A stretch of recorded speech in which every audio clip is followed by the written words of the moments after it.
आज व्यक्ति अंदर जाने से घबराता है, वही महापुरुषों को एकांत मिलता है तो भगवान का धन्यवाद करते हैं कि हे प्रभु मुझे एकांत मिला कि मैं आपका ध्यान कर सकूं, आपकी आराधना कर सकूं। और आज मनुष्य साधारण सामान्य मानव एकांत से घबराता है कि कहीं मुझे एकांत ना मिल जाए, कहीं मुझे अकेला ना रहना पड़ जाए। हम खुद से ही घबराते हैं, खुद के साथ व्यक्तियात खुद रहना नहीं चाहता है। इतनी बहिरंगता की हमें ललक हो गई है, इतनी बहिरंगता में हमने रहना सीख लिया है कि हमें किसी ना किसी का साथ चाहिए ही चाहिए। कोई ना कोई हमारे आसपास हमारा अपना होना ही चाहिए, जिससे हमारा मन मिलता हो, जो हमें समझता हो। ऐसा कोई ना कोई हमें चाहिए। और कोई नहीं है तो स्वयं फोन लेकर बैठ जाते हैं। यानी हमें किसी ना किसी का साथ चाहिए, अपना मनोरंजन चाहिए ही चाहिए। व्यक्ति अपने एकांत से घबराता है और वही महापुरुष एकांत ढूंढते हैं कि मैं अपने आप से मिल सकूं। कभी बैठिए और सोचिए, निरीक्षण कीजिए कि किस लिए आए थे, आने का हमारा क्या प्रयोजन था। क्या केवल खाने, कमाने, परिवार प्राप्त करने, केवल थोड़ी सी समृद्धि प्राप्त करने, थोड़ा सा वैभव, पद, प्रतिष्ठा प्राप्त करने, क्या केवल इसीलिए हम आए थे? थोड़ा सा कभी विचार कीजिए, आत्म मंथन कीजिए, मनोमंथन कीजिए, परमात्मा से जुड़ने का प्रयास कीजिए। आपको एक अंदर से आवाज आएगी, आपको उत्तर मिलेगा, आपको समाधान मिलेगा कि केवल इसीलिए नहीं आए थे। दिन रात करते करते बचपन से, बाल्यकाल से हमारी युवावस्था आ गई, युवावस्था से हमारी प्रौढ़ अवस्था आ गई, प्रौढ़ अवस्था से वृद्धावस्था आ गई। फिर भी अभी तक यदि चेतना ना आई तो फिर क्या कहना, कैसे कल्याण होगा? और वृद्धावस्था भी परमानेंट नहीं है, वृद्धावस्था भी मृत्यु की गली में धक्का देकर अपना पीछा छुड़ा लेती है। महापुरुषों के चरित्र को श्रवण करने से हमें ज्ञात होता है कि वास्तव में हमें करना क्या है।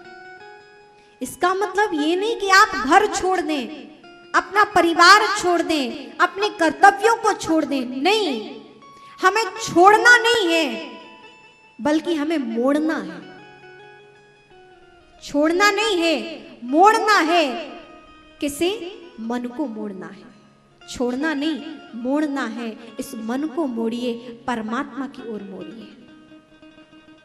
और जब ये मन मुड़ जाएगा, मन बिल्कुल ताले और चाबी के समान है।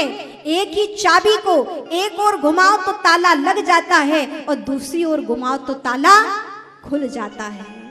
उसी प्रकार ये मन भी है, संसार की ओर घूम जाए तो बंधन का कारण बन जाता है, ताला लग जाता है। और वही मन, चाबी रूपी मन परमात्मा की ओर मुड़ जाए तो मुक्त हो जाता है, खुल जाता है।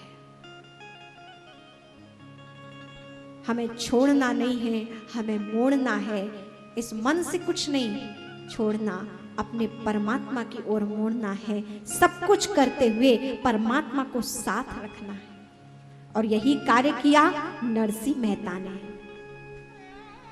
कैसे नरसिंह मेहता थे, इनके जीवन चरित्र पर प्रकाश डाला है महापुरुषों ने। मीराबाई ने भी इनके जीवन के चरित्र को लिखा है। छोटे से नरसिंह जी महाराज हैं।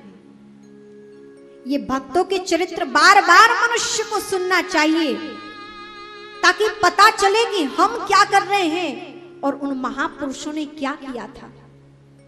आज बहुत वर्ष नहीं हुए, केवल लगभग 600 वर्ष हुए हैं और परमात्मा सांवरिया सेठ बनकर उनके जीवन काल में पधारे और 52 बार प्रत्यक्ष दर्शन किए। यही बात सुनकर मीराबाई ने चाहा भक्ति की और परमात्मा को प्राप्त किया। उन्हें भी गिरधर गोपाल के दर्शन हुए। आज हम सब में से बैठे हुए यदि एक भी मनुष्य का हम में से मन जागृत हो गया, भक्त चरित्र को सुनकर अपने इस मन को हमने इस ओर मोड़ लिया, तो आज इस कलयुग में ही हमें परमात्मा की प्राप्ति हो सकती है। देखिए, लक्ष्य तो हम सबका प्रभु की प्राप्ति का ही है, बस हम भटके हुए हैं, जानते हुए भी हम मान नहीं रहे हैं और मान कर भी हम कर नहीं रहे हैं। जानते सब हैं, बस मानना है। हमारे शास्त्र कहते हैं कोई भी संसार में मूर्ख नहीं है, सभी ज्ञानी हैं, सभी शिक्षित हैं, बस उनको जागना है, उनको स्मरण करना है अपनी शक्तियों को। ये मनुष्य क्या है, देवता भी कहते हैं कि हमें मनुष्य बना दो। देवता भी भगवान की भक्ति नहीं कर सकते,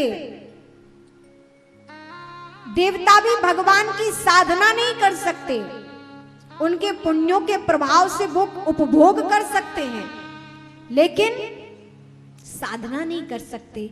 साधना तो इस मनुष्य जीवन में ही हो सकती है।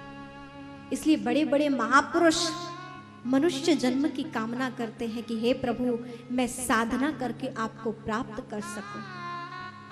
बड़े बड़े महापुरुषों ने जीवन काल में साधना करके परम गति को प्राप्त किया है, और उसी गति को प्राप्त करने के लिए हम सब भी आए हैं।